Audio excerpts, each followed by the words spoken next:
Dear friends, pioneer senior secondary school घड़ी में आपका हार्दिक स्वागत है। मैं कमलेश टेलर आज आपके लिए एक ई कंटेंट लेकर आया हूँ। आज का मेरा जो e content class 12th English compulsory से रिलेटेड है। मैं आज आपके सामने एक पोएम के बारे में डिस्कस करूँगा और आपकी रेम्बो बुक की जो फर्स्ट पोएम है द नोबल नेचर, उसका एक्सप्लेन मैं आज आपके सामने करूँगा। बात अगर हम पोएट्री की करते हैं तो बोर्ड एग्ज़ाम में पोएट्री जो होती है वो 10 मार्क्स की होती है। तो चलो आइए आज हम समझते हैं अपनी first poem the Nobel nature के बारे में। डियर फ्रेंड्स, जब भी पोएम की बात करें तो दो चीज़ें अपने को ध्यान में रखनी है, नेम ऑफ द पोएम और नेम ऑफ द पोइट। तो अपनी पोएम आ रही है द नोबल नेचर, पोइट का नाम बेन जॉनसन है। क्योंकि कभी कभी बोर्ड एग्जाम के अंदर क्वेश्चन पूछ लिया जाता है what is the name of the poem और पोइट। ठीक है, तो पोएम का नाम जो है वो द नोबल नेचर है और पोइट्स का नाम बेन जॉनसन है। चलो आइए हम जानते हैं इस पोएम के अंदर पोइट जो है वो क्या मैसेज देना चाह रहा है, इस पोएम की थीम क्या है। तो ये जो प्रेजेंट पोएम जो आपके सामने आ रही है जिसका नाम द नोबल नेचर है, ये एक शॉर्ट लिरिक है और इस शॉर्ट लिरिक के अंदर पोएट जो है वो एक ग्रेट मैसेज देना चाहता है।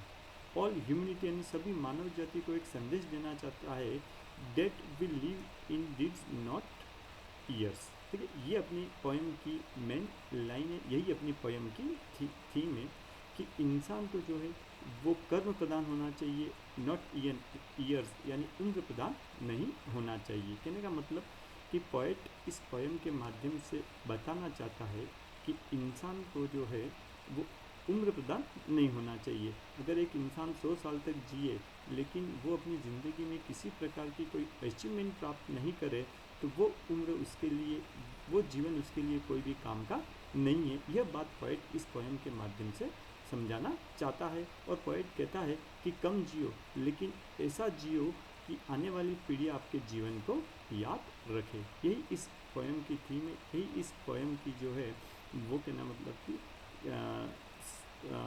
समरी जो है वो इस पोएम की यही है, we lives in deeds not in year. ठीक है, इंसान 100 साल तक जिएगा लेकिन वो अपनी लाइफ के अंदर किसी प्रकार का अचीवमेंट प्राप्त नहीं करेगा तो इसका जीवन कुछ भी काम का नहीं है। यदि इंसान 20 साल 25 साल जिए लेकिन अपने जीवन में ऐसे कर्म करके जाए, ऐसे अपने जीवन को मीनिंगफुल बना के जाए जिसके कारण आने वाली पीढ़ियाँ उसके जीवन को याद करे, यही पोएम जो है पोएट जो है वो समझाने की कोशिश कर रहा है। और इसी बात को समझाने के लिए पोएट ने नेचर के दो एग्जाम्पल लिए हैं, एक ओक का एग्जाम्पल और एक लिली का एग्जाम्पल। और अक्सर बोर्ड एग्जाम में प्रश्न पूछा जाता है what is the quality of oak और what is the quality of lily. तो आइए इस बात को जानने के लिए हम पोएम पढ़ते हैं।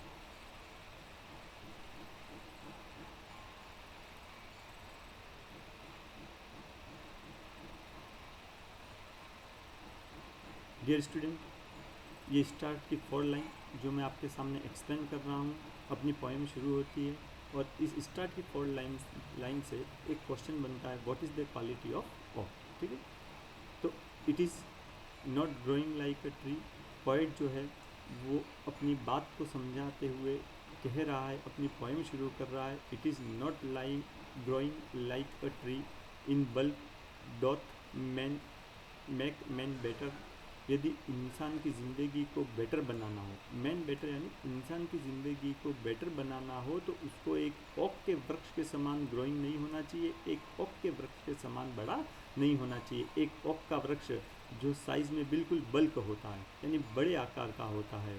ठीक है, एक साइज़ के अंदर बिल्कुल बड़े आकार का होता है और स्टैंडिंग लॉन्ग जो लंबे समय तक खड़ा रहता है, 300 ईयर्स 300 सालों तक जिंदा रहता है, to fall a log at last अंत में एक लॉग यानी लकड़ी की सूखी कट्टे के समान गिर जाता है, ड्राई यानी बिल्कुल सूखा हुआ, सीयर्स यानी बिल्कुल मुरझाया हुआ, बेल्ड यानी विदाउट लीव बिना पत्तियों का बिल्कुल मुरझाया हुआ, अंत में वो एक लकड़ी के कट्टे के समान गिर जाता है। तो डियर स्टूडेंट्स, फर्स्ट 4 लाइन के अंदर पोएट ने ओक की क्वालिटी के बारे में बताया है। पोएट कहता है कि यदि इंसान कि ज़िंदगी को बेटर बनाना हो तो इंसान को कभी भी अपनी लाइफ को ओक के समान नहीं बनाना चाहिए। एक ओक का वृक्ष जो साइज़ में बिल्कुल बल्क होता है, विशालकाय होता है, 300 ईयर तक वह खड़ा रहता है, अंत में गिरता भी है, मरता भी है, तो बिल्कुल मुरझा कर, सूख कर,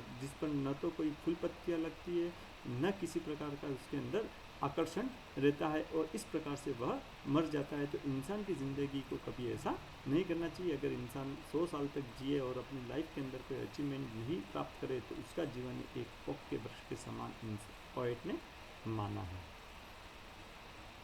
नेक्स्ट स्टेंजा को हम समझने का प्रयास करते हैं। ये ओक का वृक्ष है। ओक का वृक्ष, नो फ्लावर्स, इसके अंदर कोई फ्लावर्स नहीं होते हैं। इसकी एज होती है 300 years.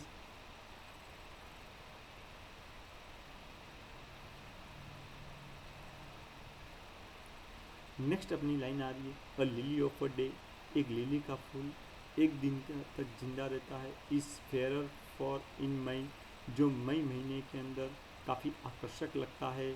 Aldous it fall and died at night, यद्यपि ये लिली का फ्लावर जिस दिन खिलता है उसी दिन उसकी मृत्यु हो जाती है। It was the plant and flower of light, यही एक पौधा है जो लाइट का काम करता है, फूलों के अंदर जीवन देने का काम करता है। तो नेक्स्ट लाइन के अंदर, नेक्स्ट स्टेंजा के अंदर क्वालिटी ऑफ लिली बताया गया है।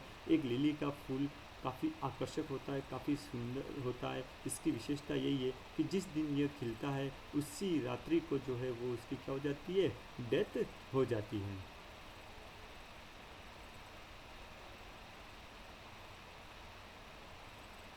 ये लिली का फ्लावर्स आपके सामने काफ़ी आकर्षक होता है। जब भी ये नेचर के अंदर रहता है, नेचर के अंदर जान डालने की कोशिश करता है, जो भी लोग इसको देखते हैं उसकी देखकर उसकी ओर आकर्षित हो जाते हैं। तो ठीक इसी प्रकार से पोएट भी यूँ कह रहा है कि अपने जीवन के को भी इतना आकर्षक बनाओ कि लोग अपने जीवन को देखकर क्या हो जाएं, अपनी ओर आकर्षित हो जाएं और अपने को मॉडल मानें। In small proportions with just beauties, इस छोटी सी प्रोपोर्शंस यानी अवधि के अंदर, इस लिली की छोटी सी अवधि के अंदर हम इस लिली के फूल के अंदर सुंदरता ही सुंदरता देखते हैं। एंड इन शॉर्ट मेजर, और इस संक्षिप्त जीवन में भी परफेक्ट, यही इंसान के लिए परफेक्ट माना है। तो ये लिली का फ्लावर जो मतलब कि फ्लावर जो है वही इंसान की ज़िंदगी के लिए सबसे परफेक्ट माना है। और पोएट भी यही मैसेज देने की कोशिश कर रहा है कि इंसान को अगर अपनी ज़िंदगी को बनाना हो तो एक लिली के फूल के समान बनाना चाहिए, ठीक है, जो एक शॉर्ट हो लेकिन बिल्कुल मीनिंगफुल हो और अचीवमेंट से भरी हुई हो, ठीक है। तो डियर फ्रेंड्स, यही बात पोएट ने समझाने की कोशिश यहाँ पर की है। आशा करता हूँ आपको ये पोएम समझ में आई होगी।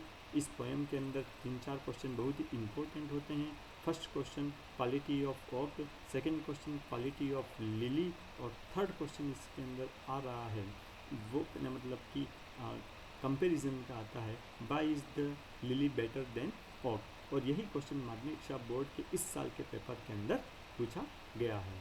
धन्यवाद। मैं कमलेश टेलर आशा करता हूँ कि आपको ये पोएम समझ में आ गई होगी।